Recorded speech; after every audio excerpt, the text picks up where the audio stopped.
Hello, hello, hello. Welcome to all the listeners from around the world that are tuning into this radio broadcast today.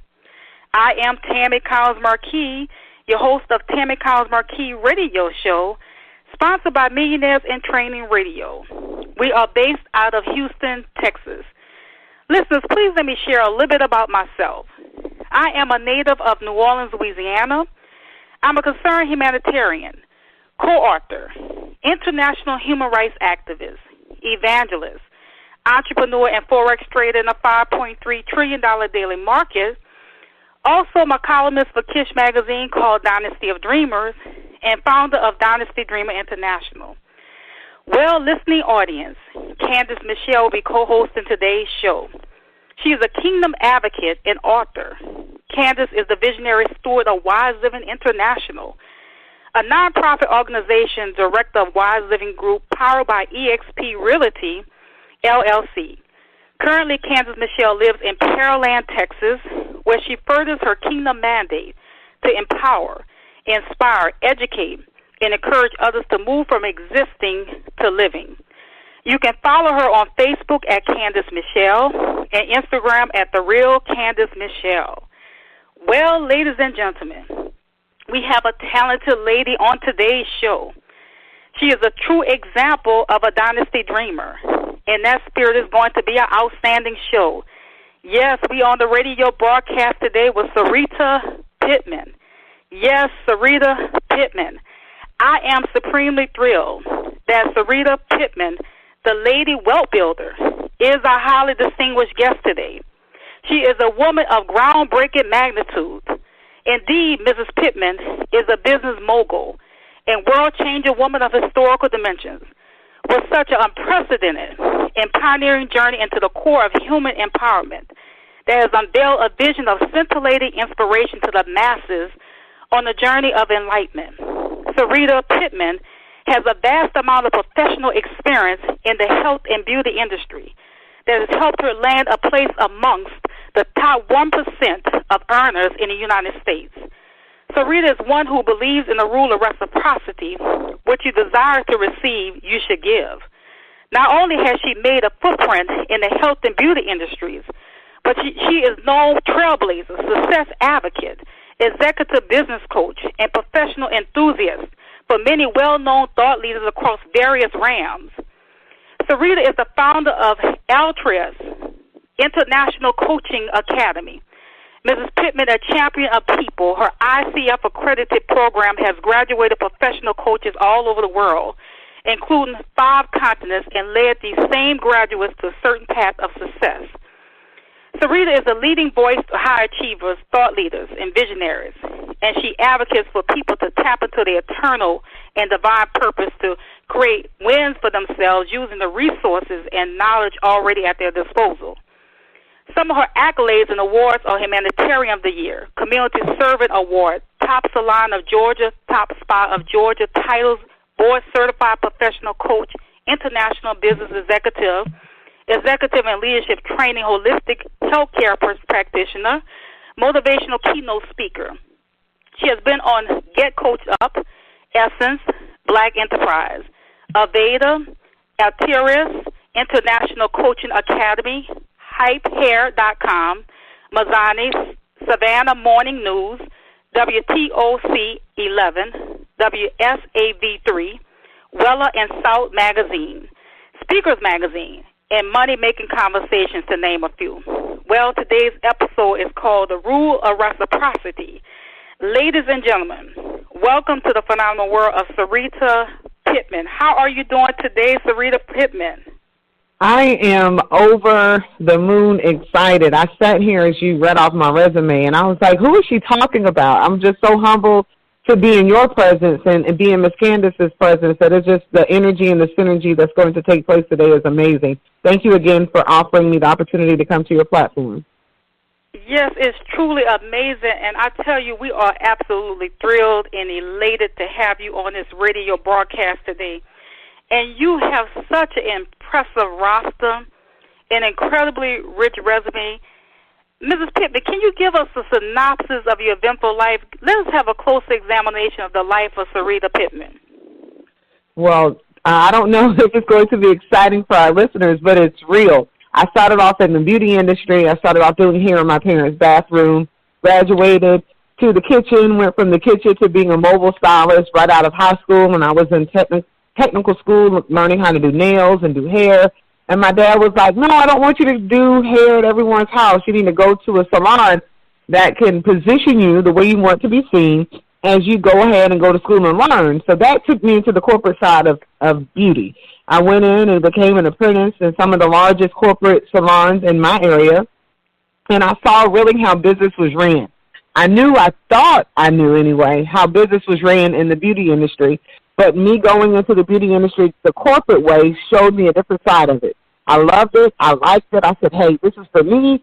I became a full-time entrepreneur at the age of 19, became an educator, holistic healthcare practitioner, massage therapist, esthetician, nail technologist, trichologist, and so many other things. And then it took me into professional coaching, which is the realm that I live in now.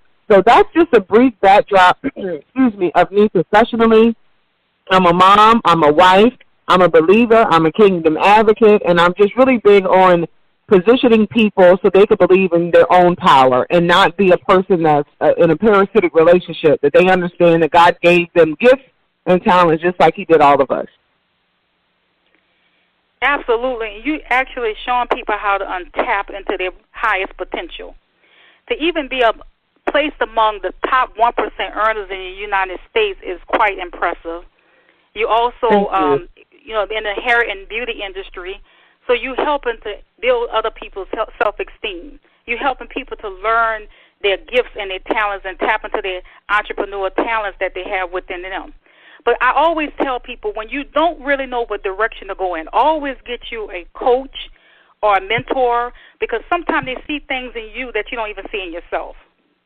So we bring people like you onto this show to show people, okay, to give them these strategies and say, okay, maybe they'll give this direction, this light bulb in their head, this is the direction I need to go in.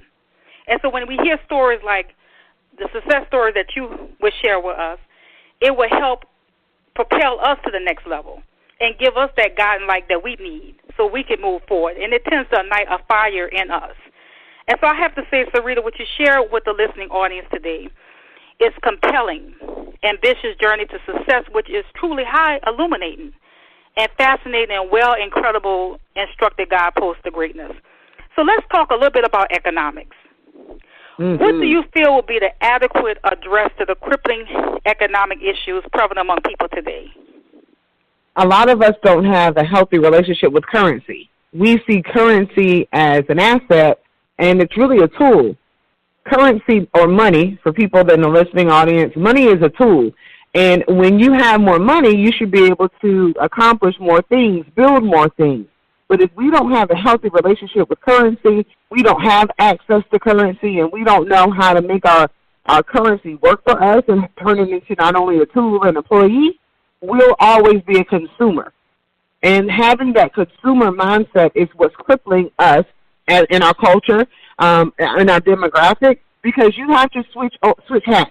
You have to switch caps. You have to become a creator versus a consumer. And so many of us, the more money we get, the more we consume, and the less we create.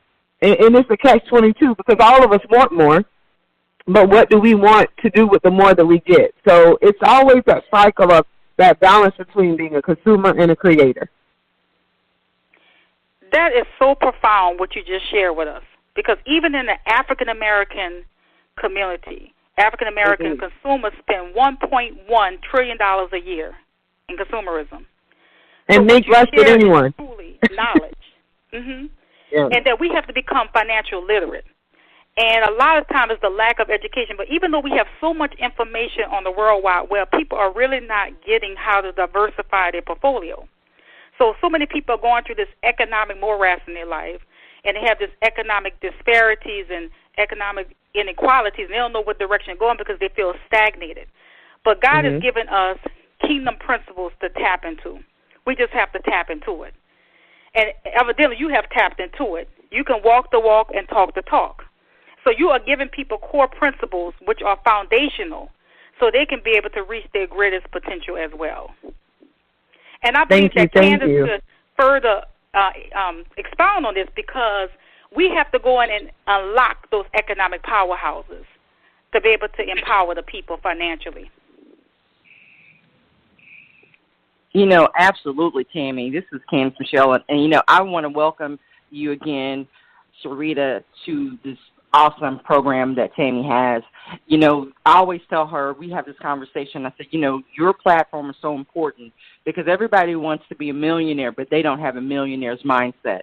And so I just thank you, for coming on the show to share with us your thoughts. And, there are a couple of things you said as I get to this next question that really hit me to my core.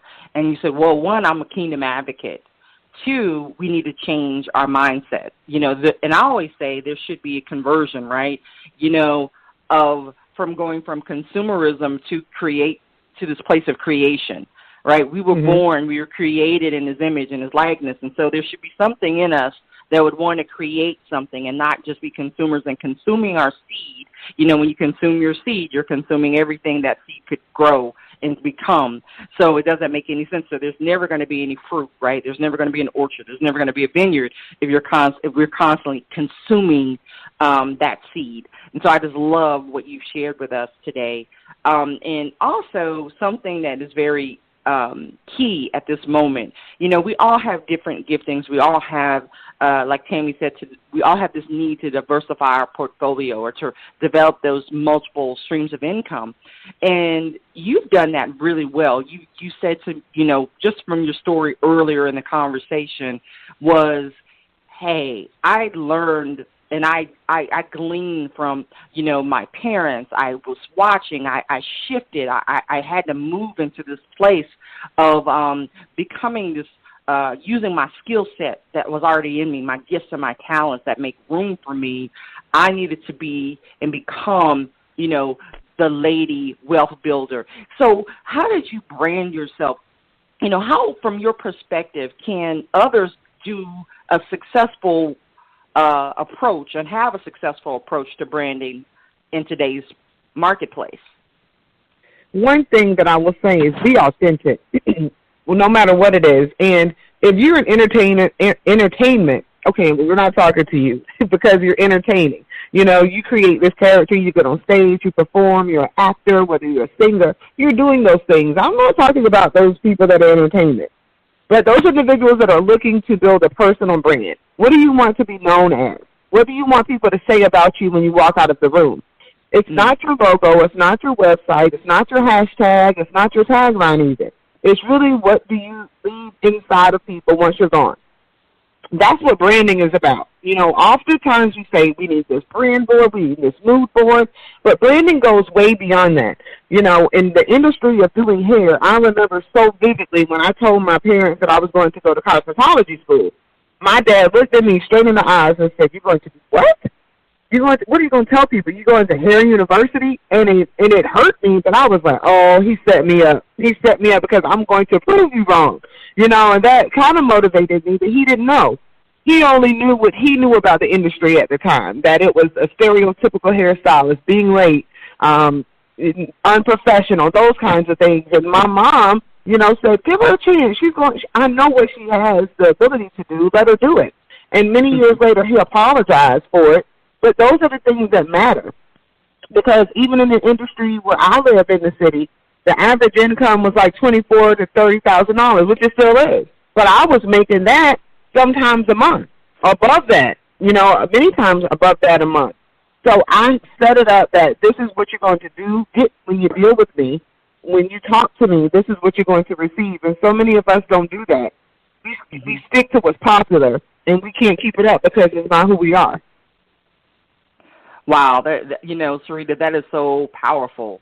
And I know Tammy has something to say to this because we talk about the concept of branding on her show, and, that authenticity is so key to where, how you present yourself. Because I like to say all the time, you can't be on all the time.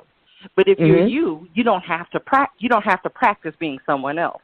So absolutely. I'm going to throw the mic. I'm going to throw that mic to Tammy because I know she's ready to bite at this bit.